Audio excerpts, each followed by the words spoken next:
Hello there, ladies and gentlemen. Of course, welcome to the qualification round for another little juicy bit of EML, the Esports Masters League. I am going to be one half of your commentary duo for this season. Joshua Griffin-Meek, you can read it. I trust you. And then, of course, we got the disgusting West Ham fan who lost today, so he's a bit miserable, but we give him benefit of the doubt. Of course, it's Alex Heron. Alex, my friend, how are you doing? I'm doing well, Josh. I was a bit miserable earlier, but I'm not as miserable now. But yeah, no, I was just slightly. But no, I'm doing well, man. I'm looking forward to this qualifying round. Of course, we have two separate qualifying lobbies today. Yes. That we'll be doing both of them. So me and Josh are in it for the long haul, especially considering there's a season going to be starting very shortly too. Yes, exactly. And this is going to deter who gets into the season, who doesn't. There's quite a lot on the line here, but certainly these drivers, I've been having a little peep at them on the Steam tab. It shows you what they do in the game, and I can tell you these drivers have put hours and hours of practice in. All of them well trained. They know what's coming. They know Silverstone like it's the back of their hand at this point. We've got a couple people in chat saying hello. Hello, everyone. It's a pleasure to be here. There you go. Sorted. Okay, cool. That's it. We end stream. We go. Sorted. Brilliant. That's it. Thanks, guys. Yeah, bye. Yeah, absolutely. No. WR on top. Theodore, that's a bold statement to say. There's a fair amount of other teams which could qualify, so I wouldn't count your chickens before they're hatched. But I'll tell you what, instead of us just rambling on, let's show you the lineup for this lobby. So in the Red Bulls, we have the CPI driver of Defi and Sergey Quesada. Sergey Quesada. We should mention before Josh carries on reading the names that we will probably get names wrong because it's a new set of names, but eventually we will get them right. And if we don't get them right, don't shout at us. You have full permission to shout at us in the chat. You tell us how to pronounce it, we'll do our best. Unless you're going to give us an incorrect pronunciation, then we're just going to butcher it even worse. Please, please don't prank us. That's all I'm asking. Please. It's just a prank, bro. But of course, you've got the Shizou driver of Aaron Raminguez, a name I've had the pleasure of commentating on before. Very quick driver. It'll be interesting to sort of see how he's going to be able to work. And we got a dude that did not start for the FRC Esports, which should have been alongside him in the Mercedes seat. But then we go over to Ake Palenkin. I'm going to guess that's a Finnish name. It is. I've just looked across my screen. It is Finnish. The NLR driver. It is Finnish. You are correct. I was having a look for his name, but yeah, it is Finnish. Yes. We got Kirkland as well for GRS, following him in the McLaren seat, with Hugo Fontbon and Elias Passaros, both in the Ferrari. Brilliant choice of car, by the way, guys. ABS and WOR, you did king tier picking that car. Tad Pollier and whoa, Kalbast there in the Aston Martin. Dennis Ivanov, Victor Smid, Rapidi, Alex Santana, Crimo, and then we've got a disqualification already for UR, and then we've got the one Alfa Romeo of Andreas Uldal, who is our lobby host for this first session. It's only one driver per team. No, there's two lobbies. So we've got this lobby, which is going to be the first one up, and then, not to confuse you guys, but this will be the second lobby. We've got the other half of the drivers who are all going to be trying to compete. The average lap time between the two drivers, we'll see him qualify into the next, well, championship, I suppose, not really the next round, but qualifying to the championship so they can actually compete the first here. Round. Yeah, well, technically, yeah, absolutely. But we've still got a little bit of a way to go. Silverstone, not the easiest track, known for the use of a super hard compound of tyre. My personal favourite ever in the game. It was really fun to use. It was really fun to use. It was actually used by one driver in real life. And that was Nico Hulkenberg. He used it in that one race, and it was never used again. Braver than me. I don't even. Was it even used in a race or just for practice session? No, it was used in the race. I remember Hulkenberg had it on during the race. I think he finished like P8, so he got points with it. So overpowered tyres. What can I say? I think maybe overpowered Hulkenberg, but he's not here today. No, believe it or not, Hulkenberg isn't trying to qualify into EML, but we do have established teams here. I'm looking over to the left hand side. We've got ABS, we've got TF10, WOR, NLR, Shizou, RLS, RCR. There's so many different teams here, some of which I've had the pleasure of commentating on before, others I've not seen too much of. But then again, you know, coming across to some of these team events, I have been surprised by some of the pace that a couple of these teams might show. So don't expect, to count the chickens before they've hatched. A lot could be won, a lot could be lost. After all, it is sim racing and it is qualifying. There's a lot which can go on. Think about it. Invalidate 2 of your laps. You're under a lot of pressure to get that last one sorted. And if a driver doesn't set a lap time, it'll be very, very hard to make an average between the 2 lap times. But you would think that they would immediately not be able to get through. Yeah, well, as you said, invalidation is a huge thing in this year's game because, of course, track limits, as always, are incredibly brutal. Joke. And unfortunately, these drivers will have a line in their head saying, well, if I drive here, it doesn't invalidate. But of course, the game says that's an invalidation, even though it's not really. You're not gaining any time, which is the point of invalidation. Alex, I'm sorry if I've upset you, okay? Yeah. Your racing lines aren't these drivers' racing lines. They know how to carry speed for a corner. Yeah, but it shouldn't. If you just go weird, you don't gain time. It's just, going 4 wheels off at cops is not gaining time, alright? Oh, sorry, I just had to have a little hit of copium there. But hopefully these drivers are going to learn how to keep it on the track, especially around cops as well. And it wouldn't surprise me if we see a couple of these cars jockeying for position. Obviously, we've got Alex on the telemetry data board, so he's going to be tapping away, making sure everything's all in check, finding out which drivers are going to be in the best track position to set the lap times based on a load of key factors. The cars in front, the slipstream, the engine overheating, and of course, the dirty air, which, it's been rectified a little bit with this sort of car now using the ground effects, but they're not always perfect. And Magnus and Beckett's is a prime example. If you follow a car by a couple attempts too closely going through there, even if they're on a slow lap and they're moving out your way, you can still get affected by the turbulent wake of the car, and it can cost you upwards of maybe 2 attempts, depending on how much you're really trying to carry into the corners. So, it's going to be interesting. I just want to get in now. Please. Well, I think you might get your wish, because people are starting to ready up in our lobby to get started. I do have the telemetry ready when we get in, hopefully. Fingers crossed. Hopefully. We have tested it to make sure it does work. Of course. Of course we test things. Yes. Imagine you turned up to your workplace and you didn't test like a ladder, and then when you climbed up the ladder, it just broke. Your analogies get worse every single time in a commentary box with you, mate. I'm working on them. Next thing you got to say, it'll be like having a pack of rotten rich tea biscuits. Have you ever had a rotten rich tea biscuit? No, I don't think that's possible. I think they just go stale and like disintegrate. Have you had a stale rich tea biscuit before? No. I have. Do you want to talk about it? Yeah, it's not too bad. They're just a bit stale. Shame. Trying to find anyone in the chat who actually cares about your sad biscuit story, Alex. Doesn't look like we got too many. Doesn't look too many. I see a couple of the names. Got a couple of the names in here. We've got Theodore again, popping his head in.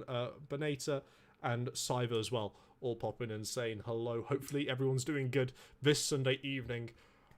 Fingers crossed we'll be able to get ready into some action. I'm seeing a lot of the drivers readying up, and now we've even got a countdown. It's looking beautiful. We can get into some of this action here, because I just want to see what these drivers are capable of. Again, seen a couple of the names before, but there are a couple hidden drivers here, which I feel like could cause maybe a little bit of an upset, but only time will tell. And Alex, it might be time to, open the first page of a story for the Esports Masters League PC division. Was very well done, Josh. That was very well. Thank you. You're good at talking, mate. You got a good future ahead of you. I tell you. Talking. Talking. Yeah. I don't think anyone in chat would want to hear me on an audible book. Would you ever do an audible book? Yeah, but depends on what it is. I can't exactly do an audible book on the Esports Masters League. I mean, not yet. Not yet. Once the season's complete, we'll do a season in review and I'll read it out. Yeah, you got to do the story first, and then I can talk like Stitch. There you go, sorted. Get the content in. Get a Disney copyright in there as well. Lovely stuff. They won't copyright you, mate. It's Disney. All I gotta have is a whiff. If you do Nintendo, they'll be down on you instantly. I mean, God. No one tell them that Mario Kart's based off Formula 1, otherwise they'll have a mare. Well, not yeah. Hopefully, no one tells them that. That could be a real problem. Imagine. I'm traumatized. Right, there we go. Oh, sorry about the poor screen there, guys. I just wanted to make sure We didn't have any logos overlapping, and there we go. Sorted. Now, tell you what, we'll spoil you guys. We'll add a track map. There we go. I've got it working. There you go. Thank God for that. Oh my word. Imagine. We've got hashtag NLR win. Right. That's I bold. have That's very the bold. telemetry ready. Wow. Do believe we've got a couple of drivers already darting out the pit lanes, and WOR's Elias Passaros is going to be the first Ferrari out on track. Now, we've got both the Williams ahead of him, Alex Santana and Rapidi as well, who are also in front. But it gets to this point now where you're going to have to expect them to start jockeying for position, just trying to ensure they can find themselves in a little bit of clear air in comparison to the rest of the field. Now, I'm not sure if... would you prefer to be at the front? Or would you prefer to be maybe second or third and go for a last-minute bolt just to try and get a bit more clean air? Well, the way I tend to think about it is when I do a lap, I like to get a banker lap down, no matter what time it is. Get the first lap down, because you're guaranteed to always be the fastest driver out there if you finish your first lap. But, I mean, You've got to think psychologically into this situation. Yeah, I mean, yeah, that works. I can see where you're coming from. Yeah. But I'm sure some of these drivers will be looking to make sure they can get a purple lap time on the board after the first set of runs. They're not like us, Alex. Yes. They don't do one-shot qualifying. These guys are here. They understand they've got to prep the tyres. We've got to make sure they look after them during the outlap. Really just nurture the car its way around. Making sure everything's in key order. Make sure the engine temps are up. The tyre temps are up, the internal tyre temps are up, make sure everything's all in a working window before they can really get going, as I believe Defi DC'd from connecting, but he's rejoined the lobby in the Red Bull, so he should hopefully be able to get back out on the circuit. Got 16 minutes left of this qualifying session, so he should be able to get a couple of runs in. Yep, and Rapidi is going to be starting their lap first. They are the first driver to go for their first flying lap in the Williams. So, just starting it right now. So this is, without a shadow of a doubt, the first competitive lap time we're going to see at the Esports Masters League F123 for its PC division. And NFT. VFT. I'm having a real time reading these, apparently. NFT. VFT Rapidi is going to be the first driver to ever set a lap time here at EML PC division, and I, for one, really looking forward to it. I feel like it's going to be a great opportunity for these drivers to show off what they've got, strut their stuff, and take the challenge of some of those bigger names. Looking at TF10, ABS, WOR, really putting a bit of a challenge on there, and of course NLR as well, with the Finnish mastermind, Puliken, looking to try and score himself some... not Pelican, Alex. Puliken. Not Pelican. Puliken. No. I know how to say I love you in Finnish, but I'm not sure how to pronounce a surname. It's a long story. It's a very long story, but Rapidi here. It's a very long story. We don't have time to get into that. No, absolutely not. Rapidi coming past my seat for Silverstone last year. Beautiful vision you get there of watching the cars go, sweeping it down before they end up diving it into the pit lane at the wrong time. I'm still scarred from Ferrari, but someone who's not going to be scarred is Rapidi, who looks like he's hooking up this Williams beautifully. Make sure he keeps it well within the track limits there, with a 25.5 to already kick off the timing sheet. That's not bad at all. Yeah, but and we got our first WOR driver setting their lap time of Elas, I'm going to say, is their name? Yeah. Elias. 125, Elias, 125.0, 9.6, and then Alex does a 125.06. And then Ramiguez, 24.9 from a Shizou driver. I told you, Shizou wants to watch in this one. They can pull something out of the hat almost any opportunity. As you see Victor coming across the line there in P6 with a 125.4. Well, the interesting thing I want to mention there is the first and second, of course, separated by about a tenth of a second. Well, exactly a tenth of a second, I can tell you. How do you say that second name? Ramiguez? Ramiguez, yes. Ramiguez did the fastest first and final sector, but Alex did the fastest middle sector. So potentially seeing a little bit there on setup. Yeah, and Andreas jumped into the middle, now setting their fastest middle sector. And then, of course, we have the Finnish maestro himself, as he mentioned, going the fastest lap time, taking the fastest first and final sector. But interestingly enough, just want to mention the Alfa Romeo's lap there of Andreas. Their fastest middle sector was a 34.598, and the fastest middle sector for pole position right now is a 34.681. So some real pace in the middle sector there from Andreas. Brilliant stuff. We'd love to see it from the RLS driver. We've still got one driver out on a fast lap, and that, of course, is going to be Defy here, who unfortunately had that slight disconnect at the start, but I believe he'll be able to set just as many lap times as those around him. But he's going to have to get a little hurry on. He might have to do some very cheeky corner cutting and track extensions on his in-laps and out-laps just to make sure he can get back round and, well, really find the time to drive it back out in the pits, because the last thing you would want is for one of your drivers to be compromised from no fault of their own. With another one of the beautiful EA features that the server loves so much, as you see him sliding it through Max and Beckett's there right on the limit before he ends up picking up a slight toe from the Alfa Romeo in front of him before he ends up reaching up here towards Stowe, trying to get so late on the brakes, but you end up risking it. And if you end up snatching one of the brakes, you already run wide and invalidate your lap time, but Defy there was in full control of it. You see him using the full extent of the curbs, making sure not to hit any of the sausage curbs, just running on those flat ones. Absolutely perfect, maximising everything he can possibly get out of the time. And it's good enough for P8 with a 25.4. 25.4, good lap from Rapidi. Sorry, not Rapidi, Defy. Sorry, do apologise. I'm reading the wrong things. I've got so much data on my screen right now, I'm just confuzzled by it all. Look at all the lap times here. I don't know if this timing tower is actually completely accurate, because it's telling me wrong sector times. So I'm just going to quickly get back to the timing table, because that's much better. I had very wrong sector times. Apparently, pole position did a 14 seconds in the final sector. That's impressive. Apparently so, but I don't think it is. Well, Kirkland here is going to be looking to try and get a 14-second final sector. It might be impossible, but there's nothing you can tell with a GRS driver to make him disbelieve that he's going to be absolutely flying on this lap, looking to find as much time as he possibly can. As we ride on board, going down the straight, which I found out the other day is in fact not called the Hamilton Straight.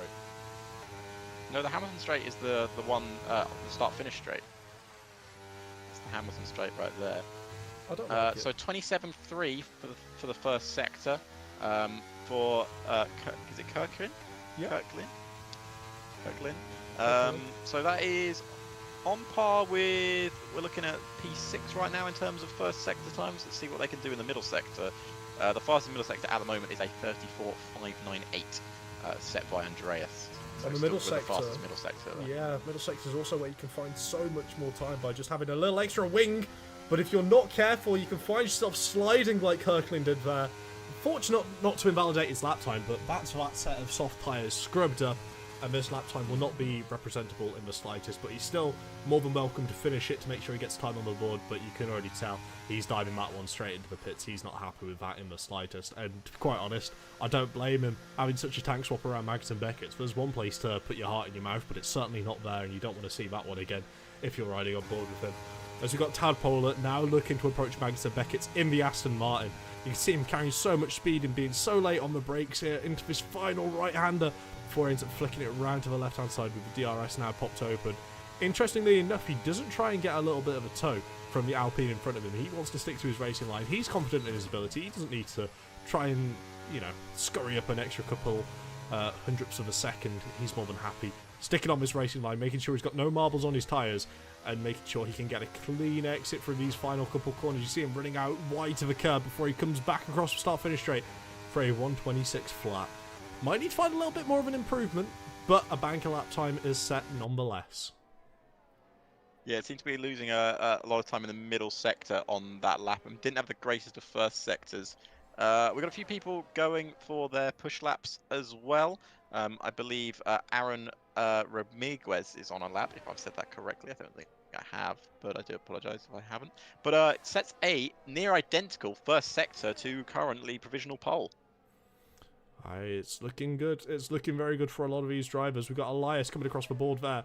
Saros with P2 with a 124.8, and of course he can still go around and squeeze another lap out with 8 minutes left in the session, and Alex Santana is currently on a flying lap. We're chucking the car through the ever so loved Mags and Beckett's, which, believe it or not, the track designers did actually copy from Austria. Can confirm. Sources, trust me, bro. They nicked it. I'm telling you, 100%. What can I say? Silverstone. Good middle sector. Nothing original. From Aaron as well. Very good middle sector. Only a 10th off of the pole position right now. But very lucky not to invalidate there. Very lucky indeed. How lucky we talking as we watch Alex Santana come across the line. What's Aaron going to be able to put up on the lap type? He goes a 10th faster, finds himself in P2. Brilliant stuff so far. Very lucky. Uh-oh. Yeah, just missing out on pole position, or provisional pole. But the Finnish Maestro himself is on a good lap here. I did see that. Pulkkinen losing barely any time through that middle sector as well. 0.04 down, but he can always make up a little bit of time with his braking up here into Stowe. It looks like he just nailed that perfectly. I'm going to be completely honest with you. The car kept perfectly within bounds. He's not pushing it too far on the exit curb. He doesn't want to open up the angle too much because he knows if he ends up opening it too much, he's going to have to sacrifice some speed coming around these final couple corners. It's all about momentum, and he can't improve on his lap time. Very close. It's basically identical. It's the lap time he did. He lost a bit of time in the middle sector on that attempt, but near identical lap time there from our man already on provisional pole.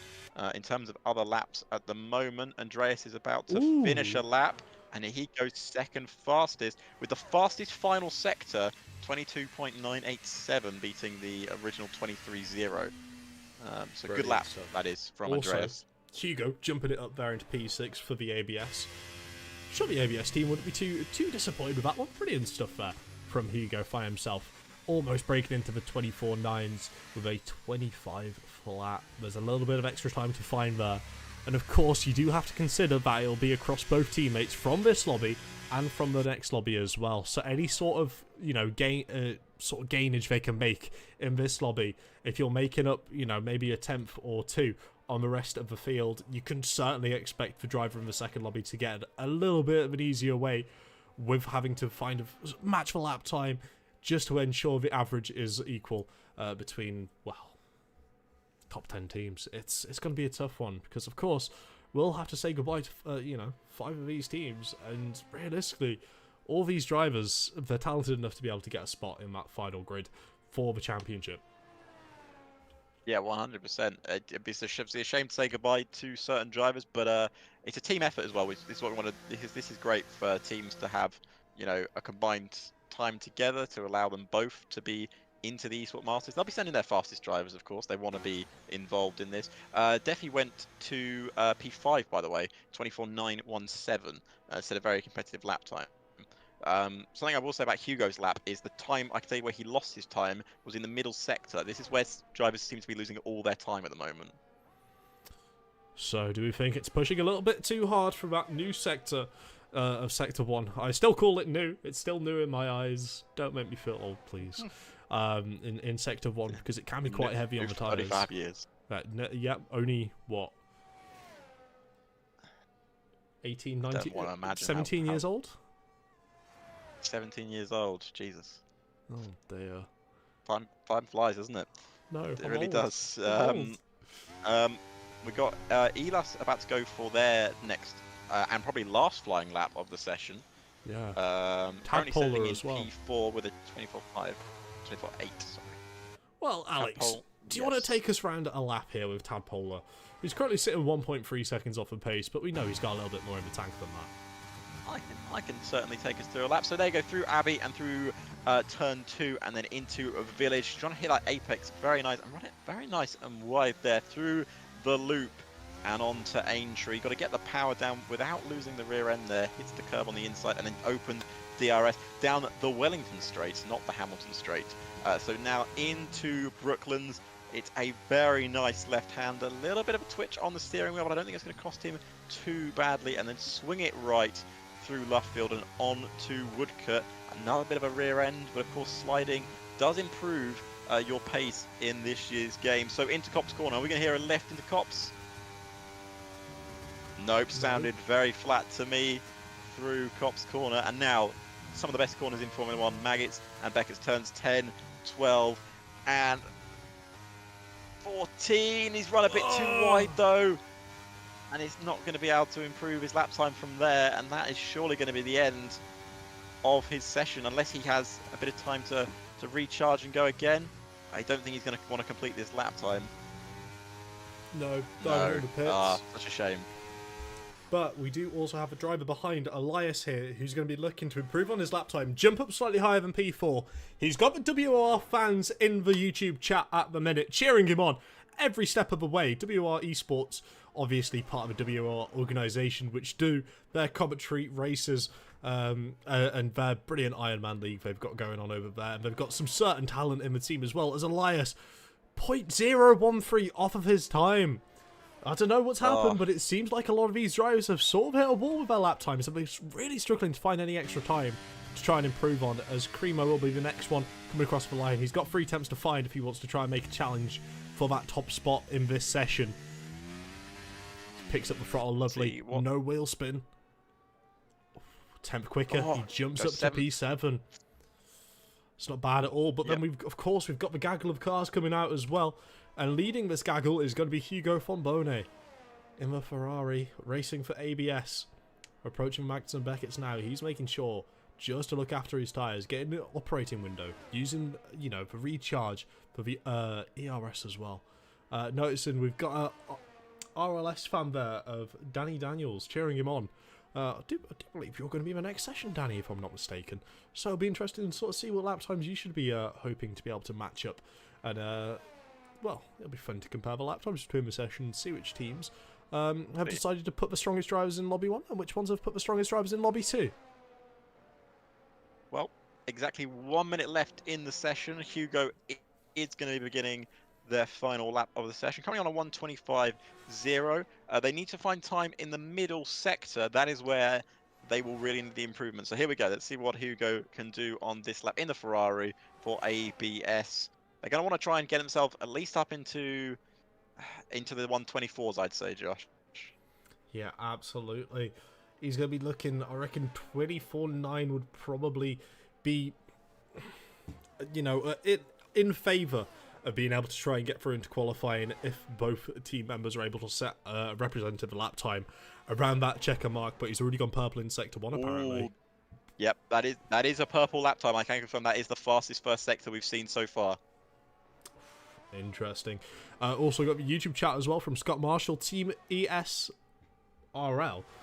looking to make a debut for a PC championship. Well, Denis Ivanov is going to have to pull something out of the bag if it looks like it's going to be going that way in the Alpine car. He's slightly further down the field, but we'll be able to jump to him once we get a couple of these lap times completed, as Hugo nails Magnussen Beckett's there once again. Is that a true purple sector there? Did he really find 2 temps there?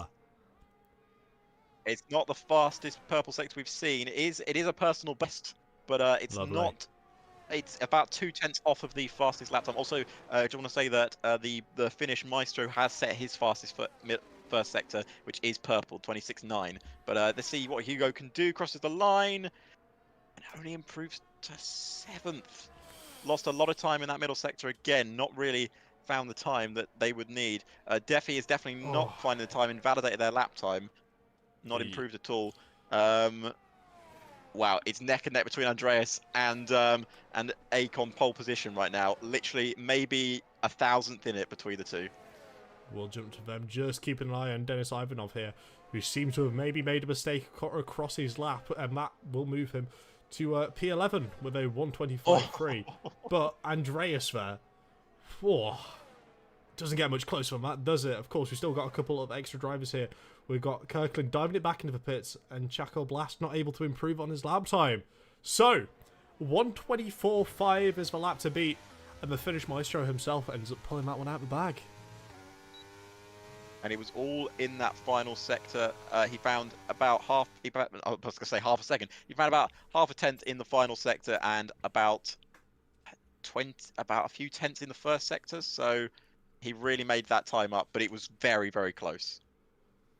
So we got Pulkkinen, Andreas Uldal, Aron Migas, Elias Passaros, Defi, Alex Santana, Hugo Fonbone, Cremo, Victor Schmid, and Sergei Quesada, who are looking like the teams to beat to try and get into this qualifying session. Of course, we do have the next round of the lobbies to jump to very quickly. So we've just seen these drivers all compete, and you've got your top 10 drivers who are really going to be looking to try and put a nail in the coffin to the remaining 5 teams trying to get into this qualifying session. But of course, we've got some great names here, like Tom Roberts, like Linus Donovan, trying to think here, Paulo Alfonso as well, Daniel Gottschalk, and of course Danny Daniels, who are going to be looking to try and put somewhat of a stop to this.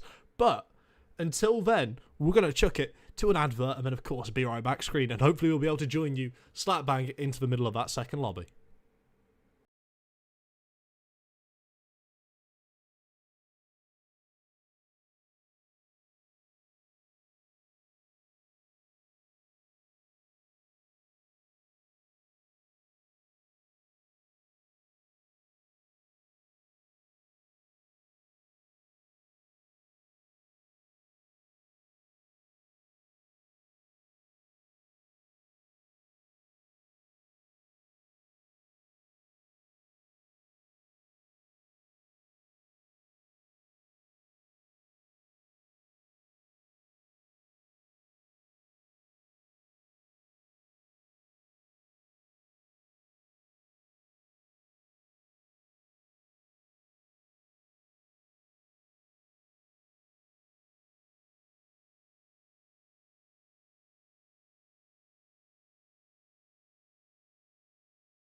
Dare I say, it's a good start to the qualifying for a lot of those teams, WOR as well.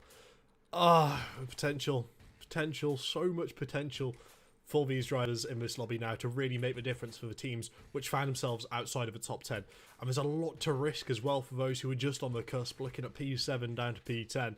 If they don't end up matching, or at least matching, if not doing a better lap time than their teammates, they could really find themselves in a position of jeopardy. Of course, we do have the drivers for this lineup as well. So, we got Thomas Bulstra, who's going to be taking one half of the Red Bulls, and Jom Abba in the other half of the Red Bulls. We're going to get there with the names. It'll take a bit of time, but we'll get there. We'll work it out. And then, of course, we got Tom Roberts, who me and Alex have already had the pleasure of commentating on before. And yes, I think we have. In another league. Yes, in another league. He's shown he's got quite a bit of potential, so hopefully he's going to be able to unlock it here tonight. With Mattia Rea and Luke Mills in that McLaren car, a beautiful orange with a disgusting blue on it, but thankfully we won't have to look at that disgusting blue for too much longer. With Linus Donovan and Gabriel Pratt running in the Ferraris, WOR looking to ensure themselves qualifying into the next stage. With Naskai and Roman Alex, help me out here. Leotard. Dulio.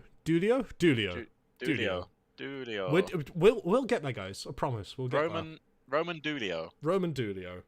It's a French name. Oh my words, Alex. As for one with dyslexia, can you try and pronounce the top Alpine driver's name there?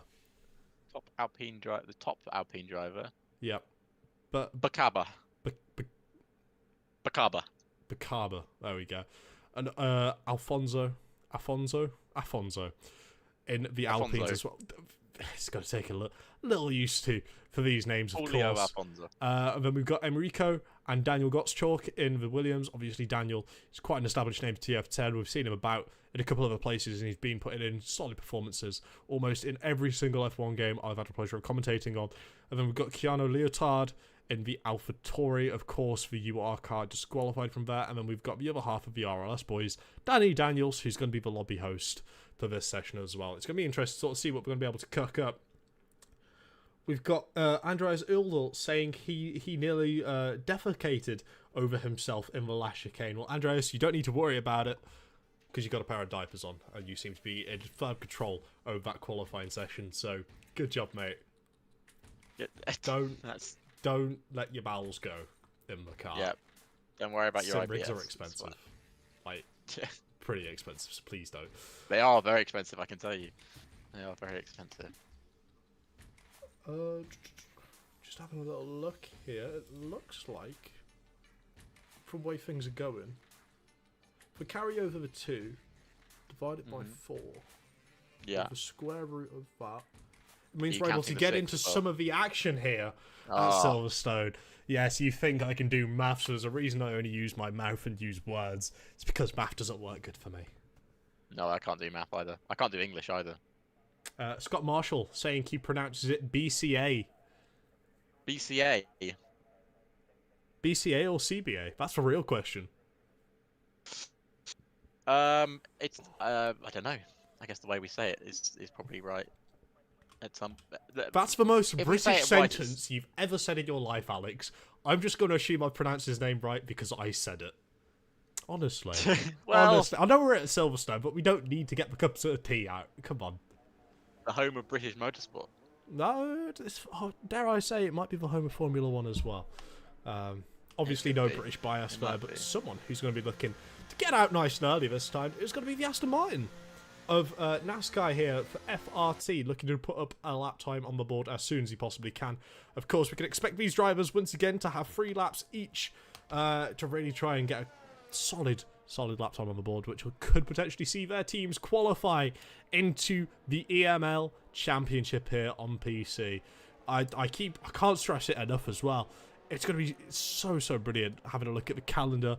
Don't fancy spoiling anything for anyone. We got Blank Space asking, do you fancy a cuppa? I mean, if you're offering. Do I fancy a cuppa? Well, it'd be as people from Britain, it'd be rude to not accept a cup of tea. Make sure you just give Alex some out-of-date biscuits. You know how much he loves them. I love stale biscuits. Yeah. Sorry, Scott, is that you saying he's called Josh? No, you're Josh. That's your name. Have I got an imposter?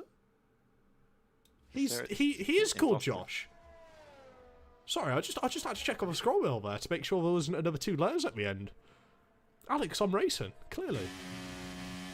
You must be. Well, you are very fast, Josh. I've seen you drive, mate. Yeah, on a controller. Yeah, terribly fast. Definitely wouldn't be put bottom of this list by about 2 seconds from all the drivers on this grid. Absolutely not. No.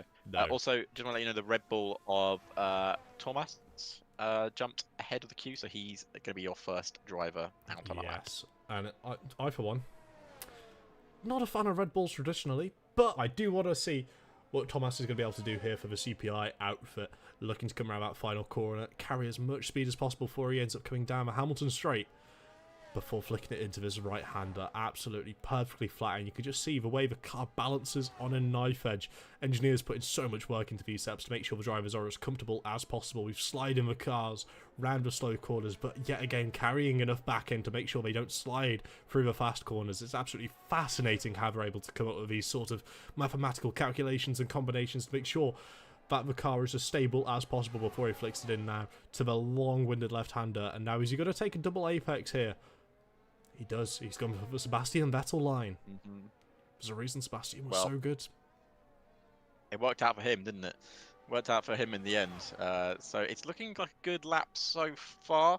Just getting their first sector times in. We've got 27.2s, 27.1s, all around the 120.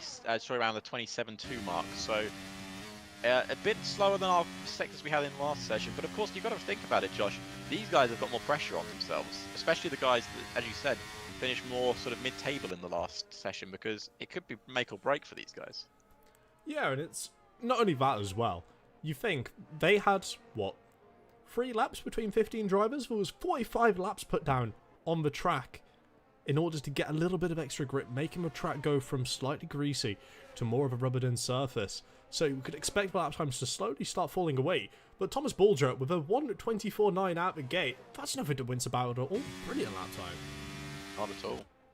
That's a great lap time. The other Red Bull is about to come across the line and set a lap time of 1:25.4. Most of that time, I can tell you, was lost in the middle sector. Yeah, Luke Mills coming across the line. Well, about now. half a second lost in the middle sector. Right, we're starting to see this sort of grid sort of just lay out the lap times, which aren't necessarily representable of their true pace, but just making sure they've got a lap time on the board. Because, of course, you need a lap time to be able to calculate the average together. Every driver needs a lap time on the board, otherwise their team is automatically out. So it's critical for them just to go around and get a lap time on the board, as we see Shizu Tom Roberts doing exactly what he does best. Ooh. Might not be the only... Not by a lot, though. Might not be the only Mercedes with a number 5 come 2025. That's all I'm going to say. Albon's not number 5. No, Seb is. Seb's coming back, I promise you. Of course, as well, we do have Daniel Gottschalk here. I think you need to half some copium. Yeah, I absolutely am. But Daniel Gottschalk doesn't, because he's already coming across the line set at 1:24.7. That's the sort of lap time we would expect from the likes of Daniel. Fantastic driver and TF10 onto an absolute tear, almost ensuring themselves a qualifying position moving forward into this championship. Rapid final sector. Might be one of the teams to beat. Fastest sector. Yeah, well, you would expect that, wouldn't you? They've got some very fast drivers, as we've already seen. We know what Daniel is like. But you know, don't count out a lot of these drivers. Tom Roberts is actually faster in both the first and second sector on that lap. It just happened that Daniel had the fastest final sector. So a lot to change here. Still a long way to go in this session. Still probably 2 more laps for each driver, you'd imagine. Yeah, absolutely. I mean, realistically, the only drivers which might potentially be at risk are the FRT and NF. I've done it again. VFT of Nico and Nazkai. They're the only 2 drivers which I could potentially see maybe struggling to get 3 laps on the board. But you know, I'm not going to doubt. I believe in their engineers. I believe in their strategies. Despite Nico just about heading up towards Cops now. That's very brave. It's a late come out. Very, very brave. With 11 minutes on the session, you think we've got to do this lap, dive it back into the pits on the next, then have another installation, another hot lap, another in lap, to go out for another out lap before they can really try and set the time. So that's going to be maybe a little bit of a tall order for Miko, but Naskai should be alright, as long as he's able to put together a solid lap here. Of course, he might come out with a slight bit of traffic in front of him, as we see a Red Bull and a McLaren on your mini-map in the bottom right, just coming out of the pit lane now, but they shouldn't cause Naskai too much of a problem. He might very well be able to get past them, dare I say, before Cops. Yeah, Naskai will probably want to get them out, well, pass at least one of them into this braking zone, which he does very nicely. He might get a nice little slipstream attempt down the Wellington Straight. Let's see if he does. He might be a bit too far away for a slipstream effect. Could be affecting with dirty air as well. Looking at their first sector time, looking at a 27.2 in the first sector. How's that comparing to the rest of the drivers on this grid, though? Only time will tell if he's able to hook up the second and third sector. But so far, he seems to have no cares in the world for what the other drivers are doing. You can see him flicking the car in there. Not a single lift. Brilliant stuff there from the Aston Martin driver. And now he approaches the famous Magas and Beckett to the left, to the right, before flicking it back over to the left, before taking this long right, before he ends up reaching Chapel and just running it over the curve there, making sure it's nice and tidy, it's beautiful. He's got the DRS wide open with his Aston Martin accelerating up to speeds of 300 kilometers an hour before he ends up chucking it on the brakes, flicking the car into the right really aggressively, making sure he can balance it out before he goes over the crest and then ends up chucking it back to the inside for that curb. Make sure he just kisses the apex beautifully. He doesn't want to take too much of a curb because that could put his car off balance, but it looks like he's done an absolute fantastic job of balancing that car there. And yet again, it's only P10. It just goes to show the depth of quality all these drivers have. But we do have Micro here looking to try and topple that lap time and creep himself up in towards that top 10. Yeah, it's a very solid lap times in terms of every sector look very solid. Just want to mention quickly while Miko's finishing their lap time, so Miko will throw themselves up into 13th place, I believe. Yeah, so just mention the 1 and 2 right now. So fastest sector, Tom Roberts in sector 1. Fastest sector in the middle sector for Tom Roberts in sector 2. But for sector 3, he lost about 0.3 of a second to Daniel. And I'm not sure exactly why. He lost loads of time there. So I imagine the next lap is, unless he made a mistake in the final sector on his first lap, we could see him go even faster here, because he is very much the quickest driver on track in terms of sector times. Absolutely. I mean, could it potentially be? I don't want to say, but do you feel like the pressure might be getting to him? He saw he was up. He saw he was on an all right lap time. And he decided to back out a little bit just to ensure he doesn't invalidate, just to sort of get that banker lap time in before he ends up going for the second and third runs in the session. As we see Thomas Bulger now approaching Magnussen Beckett's, flying past the Ferrari on his right-hand side there. It's not the first time we've seen a Red Bull fly past a Ferrari around Silverstone, much to my dismay. Much to Alex's delight, but Thomas Bulger here is going to be looking to beat his lap time and keep reaching higher and higher for that CPI outfit. How far can they go? Can they qualify to the EML Championship?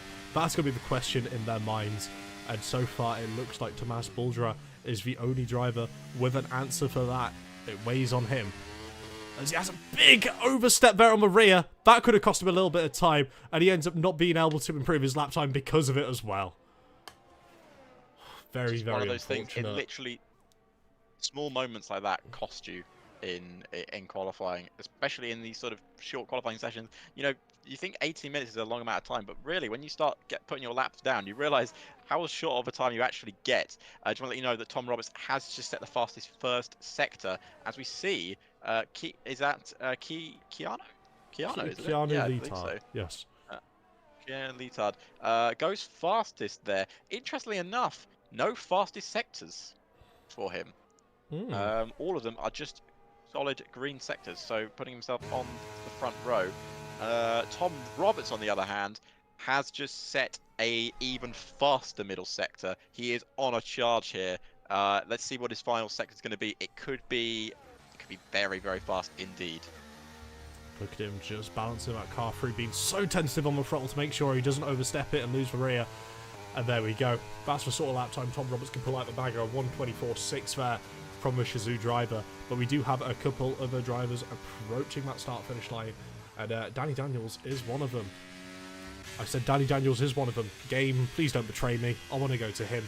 Invalidated his lap time. He's going to dive it back into the pits. And now that is not at all what the RLS team would have wanted. Not a representative lap time on the board, and having an invalidation on that second run. There's a lot still to be wished for there. Daniel just set the fastest middle sector on his latest lap, and he was rapid in the final sector compared to Tom Roberts on the last lap. He could probably find that time again. Let's see what he can do for TF10. See, can he take back that fastest lap time? No, he can't do it. He lost a bit of time. But it's still a slight improvement. Literally about 10th off. Still a great lap there from Mattia. Yeah, BCA here coming across the line, finding a 3/10 improvement, but still a little bit off the way, off the back of Danny Daniels and Miko as well towards the end of the field. It's not exactly what you want to see, as I do believe that was Linus Donovan for the ABS in the Ferrari, jumping up into P4 there with a brilliant lap time. Going to be keeping an eye on him and how much further he can sort of find himself coming up across this grid. As of course now we've got Nasky, who's just starting his flying lap. Hopefully he won't run into too much traffic, he won't get blocked, and he'll be able to put in yet again another representable lap time, finding himself hopefully closing in on that 24.9 or that 24.8, which is where we're predicting the cut-off point to be to get into the championship. Well, I'm just going to keep an eye on his sector times so far. He's literally about to come across the first sector, so I will let you know what we're looking at competitive-wise. First sector is looking like a 27.1. I think he's matched his first sector time to the exact same. I think he's literally set it the exact same first sector time.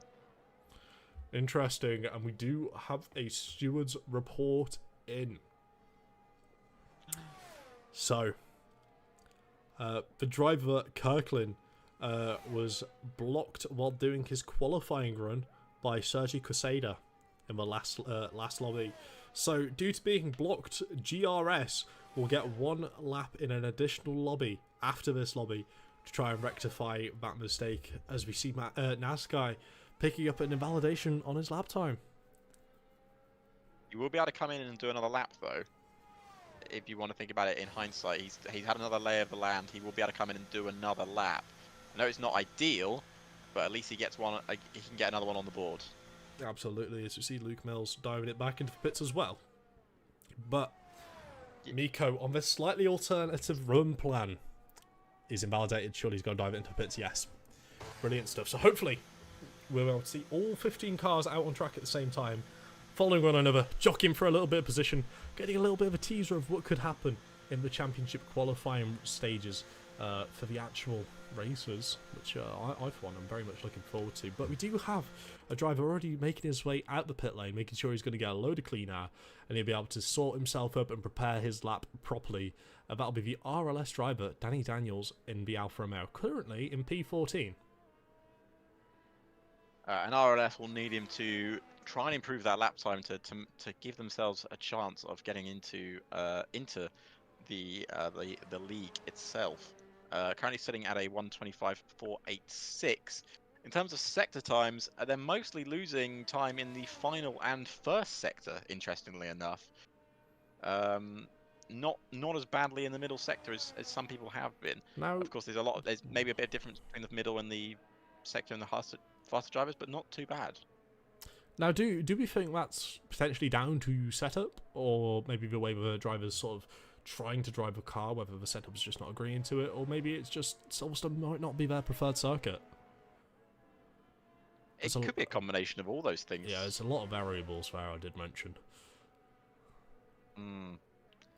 It's going to be interesting to see what he can do on what will be his last flying lap, and it could be RLS's last flying lap as well. It could very well be of this qualifying.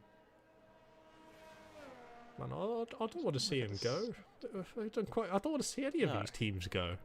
Can we scrap it and just have a 15-car championship? We just hop over, change to a different game, put them in Renault Clears or something. That would be the interesting thing, wouldn't it? That's what they're actually qualifying for. Yeah. Spoilers. Rumour has it. EOR, EML are here. They're actually just racing Renault Clears. They're just very, very posh-looking Renault Clears. Yeah, they've got the people that do the paint jobs doing a fantastic job, I must say. Absolutely. Danny Daniels is going to go for his lap. Do you want to take us through this lap, Josh?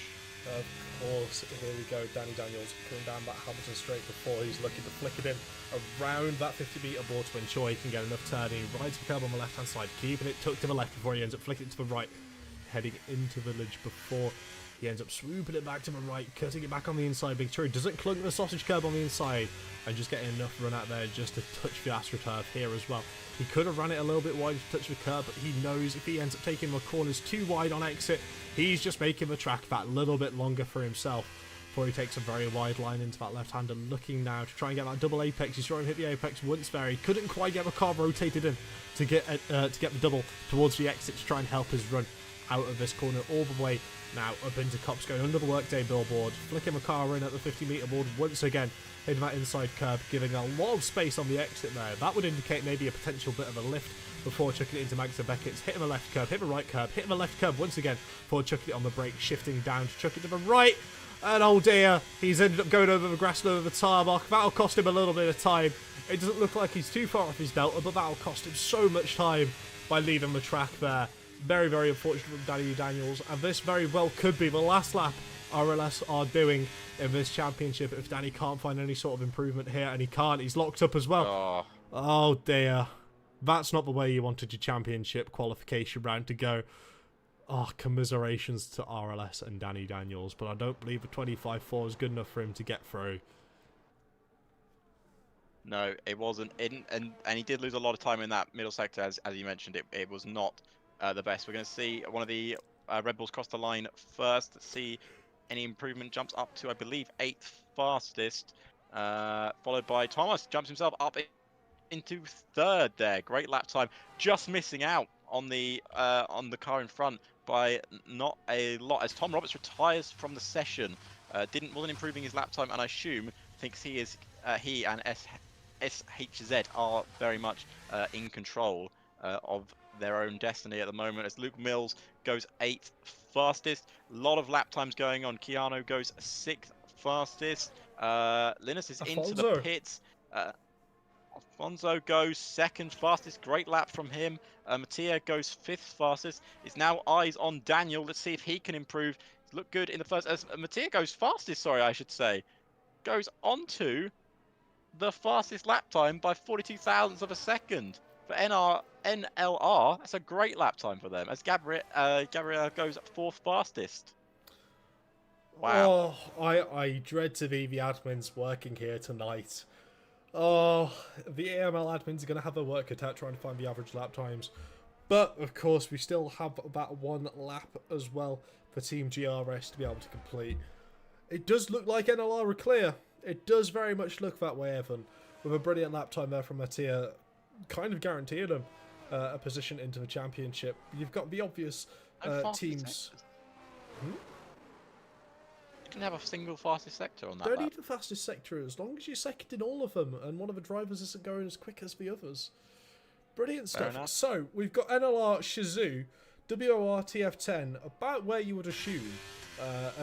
Basically almost guaranteeing themselves into the qualifying by having both their drivers in the top 10 doing quite representative lap times between the two sessions. It didn't necessarily look like we had a stronger or a weaker lobby, but of course we've got to run you through the order one last time here. We've got Mattia Rea, Tom Roberts, Alfonso, Patrese, Gottschalk, Buldra, Donovan, Leotard, Mills, and Yomamba in the top 10. Now, of course, it all depends on what their teammates did earlier in the day as well.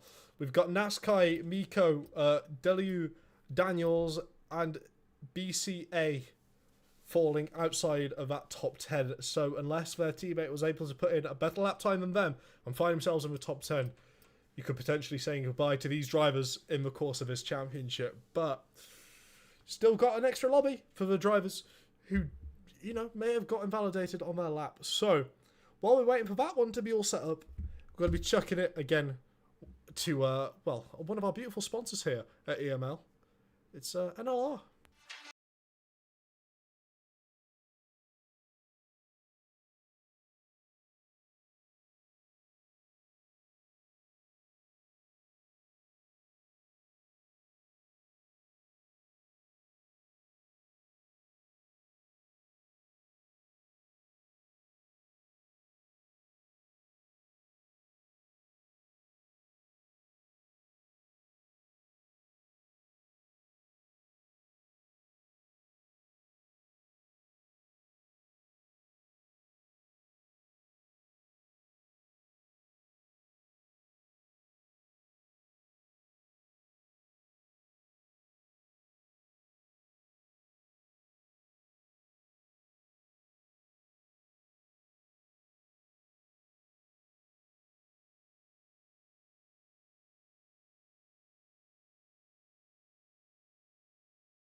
And it's back to us after that second lobby. Now, of course, we do have the extra lobby for those who got impeded during one of our laps, so they have one extra lap to try and make it count. And at the minute, it does look like Kirkland might be one of the only drivers who have been invalidated, so they're going to have the entire track to himself to try and put in a PB to try and guarantee GRS into the championship. Now, that's a lot of pressure to put on a young man's shoulders. How would you cope with it, Alex? How would I, Josh, don't deal with pressure at all very well. I know you don't. That's why I'm asking you. What tips would you give? What tips would I give to deal with pressure? Yes. Well, the way I like to think about it, if I'm being chased by someone in a race. Okay. I'm glad you this is in a my race. Yeah.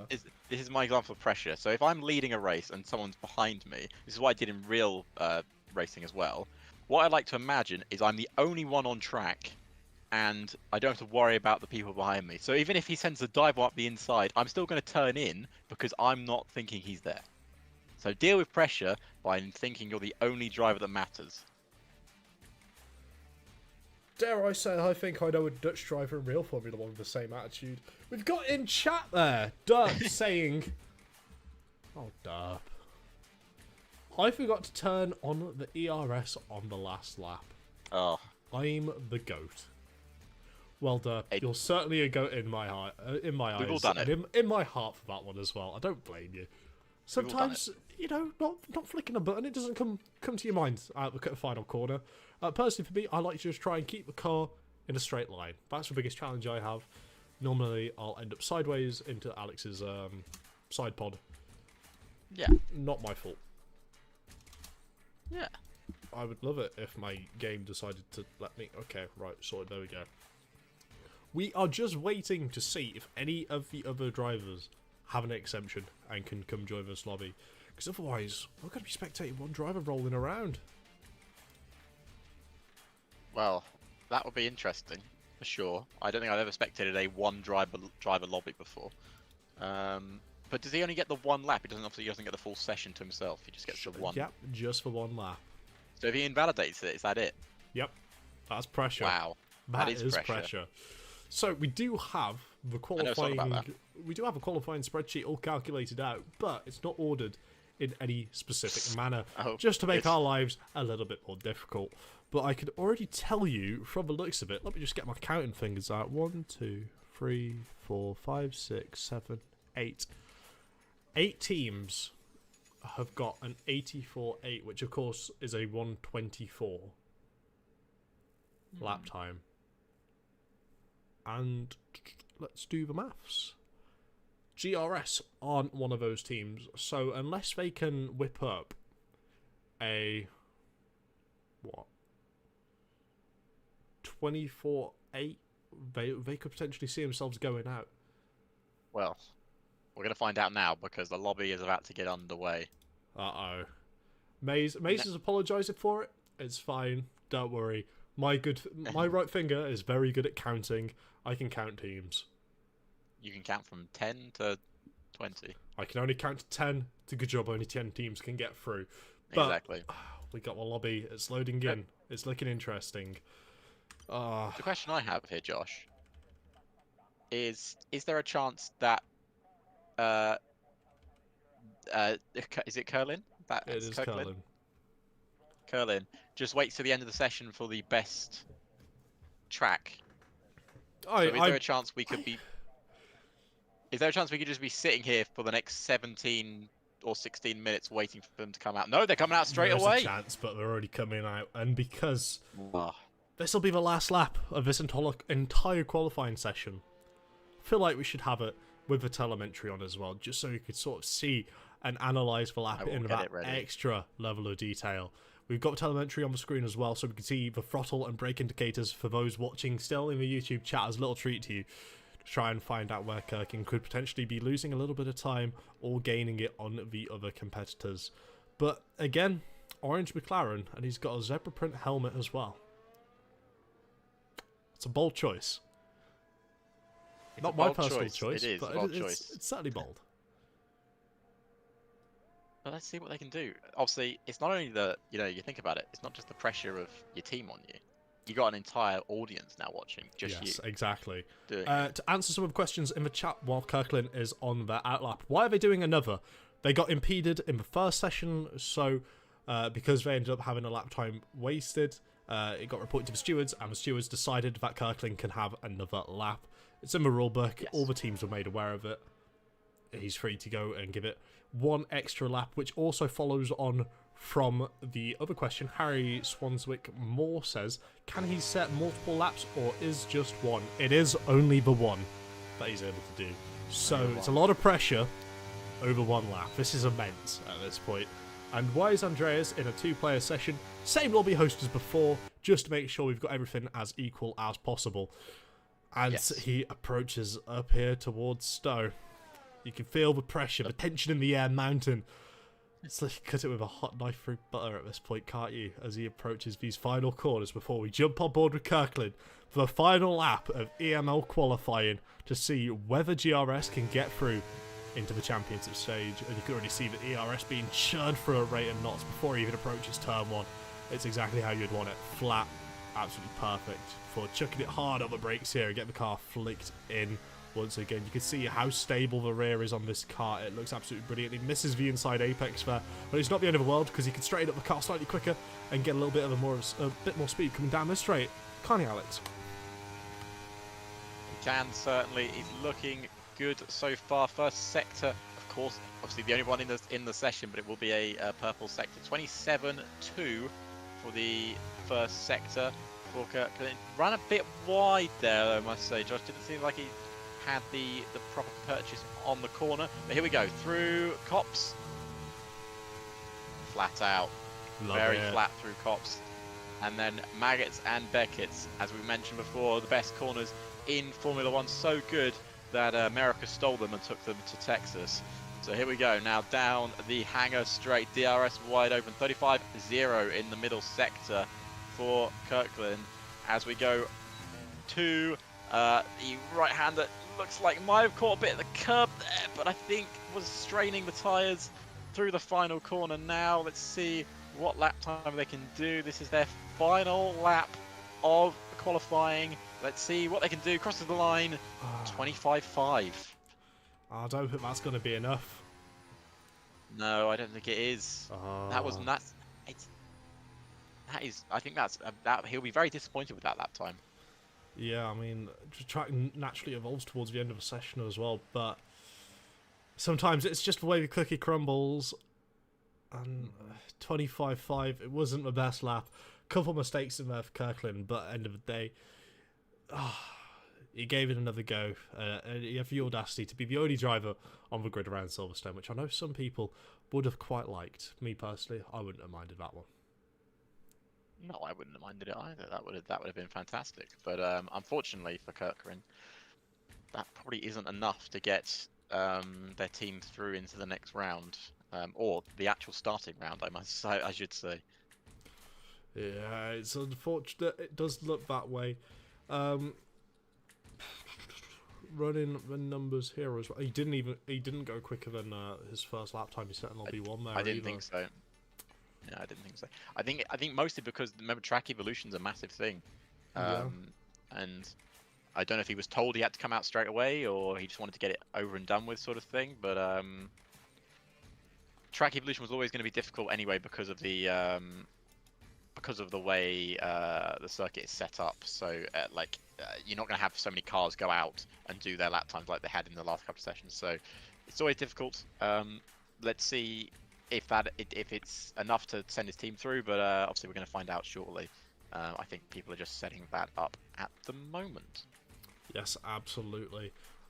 Got some of the averages here at the minute, so we can say the teams with a 84 are, well, guaranteed to be going through. So we've got, in no specific order, reading this from the top of the list down to the bottom of the list, we've got CPI going through, Shizou going through, ABS going through, WR going through, NLR going through, PR going through, TF10 going through, and GL going through. And if my maths doesn't mistake me, that 0 and 1 are the lowest numbers. We could also be seeing RLS and CGT going through as well, which would be the top 10. Well, if your math is correct, I'm sure we'll find out in a second. That is your top 10 teams for the EML, the Esports Masters League. And of course, I'm sure we'll reveal the calendar shortly as well. Yes, I mean, I'll tell you what, gotta leave it as a little surprise. We got the full results, which will be announced tomorrow in a beautiful graphic on our social media platforms. So don't forget, go and check out EML F1 on Twitter. Go, drop them a follow, stay in touch, have a look there, see if the team's qualified. Join the Discord as well, can be part of the community. Not only do we have this PC side, we've got 2 divisions of PlayStation Racing. So if you are a console player and you feel like having a go, you're probably quicker than me and Alex, go have a go. Right, end of the day, worst case scenario, you could be ended up in a wall sideways, like when me and Alex first tried racing together. Not a great day. Not a great day at all. No.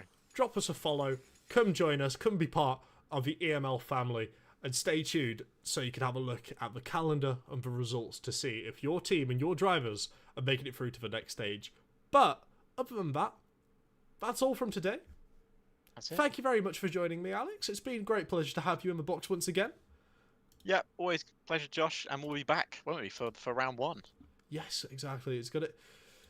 I don't know. I don't want to say it's going to be a Titanic battle, but it's certainly looking like there could be a storm brewing, to say the very, very least.